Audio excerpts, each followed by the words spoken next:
Je suis devant la grande synagogue de Paris. Ce soir, l'aide à l'Église en détresse a eu cette initiative, une journée pour la liberté religieuse dans le monde. Et la grande synagogue, la grande mosquée, la cathédrale orthodoxe russe et Montmartre ont accepté de s'illuminer de rouge pour cet événement. Très heureux d'avoir pu réunir chacun de ces cultes pour cet événement, en espérant que la liberté religieuse va progresser dans le monde. Ce sont plusieurs centaines de millions de personnes qui aujourd'hui souffrent de l'absence ou de la limitation de la liberté religieuse. Espérons que cet événement aura un impact et grâce à la collaboration de chacun de ces cultes, que nous puissions connaître une progression de la liberté religieuse dans le monde. Nous voici réunis donc devant la grande synagogue de Paris. On est extrêmement heureux d'être là. Je suis le directeur de l'aide à l'Église en détresse, donc une fondation pontificale, une œuvre catholique. On intervient dans 150 pays dans le monde et ce soir nous sommes là pour mettre en avant l'importance de la liberté religieuse. La liberté religieuse est un droit fondamental qui est dans la Déclaration universelle des droits de l'homme, dont nous allons fêter d'ailleurs dans quelques jours le 70e anniversaire. Force est de reconnaître, lorsqu'on se promène un petit peu dans le monde, qu'on a encore des progrès à faire sur cette question. Ce soir à Paris, on a réussi un peu l'exploit grâce à la bonne volonté de monsieur le rabbin et des responsables de plusieurs cultes d'avoir cet événement en commun d'illumination d'un certain nombre d'édifices en rouge. Il y aura Montmartre, qui veut dire le mont des martyrs pour les catholiques. Il y aura la cathédrale orthodoxe russe, la grande mosquée et enfin ici la grande synagogue. C'est la première fois, je crois, qu'il y a un événement comme ça qui regroupe ces quatre cultes avec la façade éclairée en rouge, et on est vraiment très heureux, très ému d'être là, d'avoir réussi à avoir cet événement en commun. Je crois qu'on est tous d'accord pour défendre la liberté religieuse. La liberté religieuse, ce n'est pas un concept. Comme le dit le cardinal Zapallegax, l'archevêque de Bangui en Centrafrique, plutôt que des idées, en fait, c'est une question de survie. Lorsqu'on est dans certains pays avec des tensions religieuses, la seule manière, en fait, de promouvoir la paix, c'est à un moment donné de rentrer dans une démarche de dialogue et de promouvoir la liberté religieuse. Bien entendu, chacun est libre d'avoir sa propre foi, ou de ne pas avoir de foi du tout d'ailleurs, mais ce qui compte, c'est de pouvoir respecter la foi des autres. C'est tout l'enjeu de la liberté religieuse, qui concerne des centaines de millions de personnes. On n'est pas sur une petite problématique marginale, et c'est la raison pour laquelle cette manifestation a d'autant plus d'importance, et la raison pour laquelle le fait que la grande synagogue, la grande mosquée, la cathédrale orthodoxe russe se soit joint à nous pour cet événement en faveur de la liberté religieuse. Un grand merci donc, et encore une fois très ému d'être là ce soir avec vous. Merci beaucoup, nous sommes très contents de vous recevoir dans cette initiative de la liberté religieuse.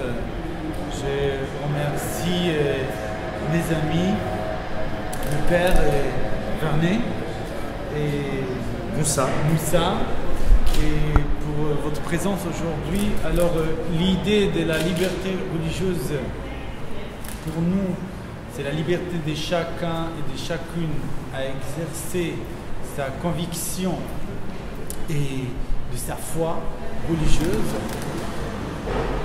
Celle-ci est basée sur un verset qui est écrit dans le 3e livre du Pentateuque. Aime ton prochain comme toi-même, car je suis éternel, ton Dieu. C'est la première fois que celle-ci a été écrite. Toutes les religions ont évidemment repris cette phrase fondamentale. Cette phrase est gravée sur le mur de la synagogue lorsque vous rentrez. Ceci veut dire que chaque être humain a été créé à l'image de Dieu, dont chacun et chacune il y a l'étincelle divine. Cela veut dire l'universalisme du judaïsme, et que chacun et chacune, si vous êtes croyant, alors ce qui est en face de moi, ce qui me regarde, était créé par Dieu. À l'intérieur, il y a une âme divine. S'il y a une âme divine, s'il a une âme divine et vous êtes croyant, naturellement, vous devez le respecter en tant qu'un homme croyant. On peut avoir une croyance différente, mais nous croyons tous à Dieu. Et si vous êtes un homme croyant, alors ce qui est en face de vous est créé, est une présentation de Dieu sur terre, ici.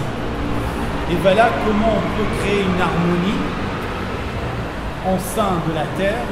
Évidemment, ici en France, il y a un État laïque qui a gravé liberté, fraternité et égalité, liberté de chacun et de chacune d'être ce qu'il aimerait, avec une fraternité qui donne une liberté. Et voilà pourquoi nous sommes unis aujourd'hui.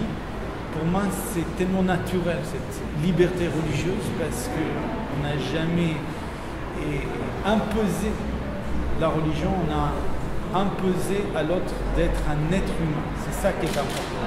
Être humain qui respecte l'autre. Et c'est intéressant car dans une semaine aussi, nous allons célébrer la fête de lumière. Et cette fête de lumière, on appelle Hanouka, que nous allumons chacun des petites lumières, et on sait qu'une petite lumière peut éclairer une grande obscurité, et c'est exactement ce que vous faites aujourd'hui, allumer l'obscurité. Voilà. Merci beaucoup. Je vous remercie. Merci infiniment. L'événement a été communiqué par l'Église chrétienne, par le Père Vernet, qui nous a demandé de s'associer à un projet d'illuminer tout le lieu des cultes à Paris, la grande synagogue de Paris, l'église, le mosquée ou d'autres lieux de culte. Celle-ci est évidemment pour l'idée de liberté religieuse. Chacun et chacune a le droit de pratiquer sa croyance, tout autant est un homme respecté de loi de l'État. Et voilà, nous sommes en France et un État laïque. Nous aimons la République, nous respectons la loi française et celle-ci n'oppose pas à notre pratique religieuse. Et voilà, aujourd'hui nous allumons tous ces lieux de culte en rouge, rouge le symbole de tous ceux qui ont été tués par une raison religieuse. Combien de fois, frangin, tu m'as tendu la main? Combien de fois, frangin, tu as aimé les miens? Je bois jusqu'à la lie à ta fraternité. Si tu savais, frangin, comme je t'aime aussi, je voudrais être là tout simplement pour toi, en anticipation quand tu demanderas.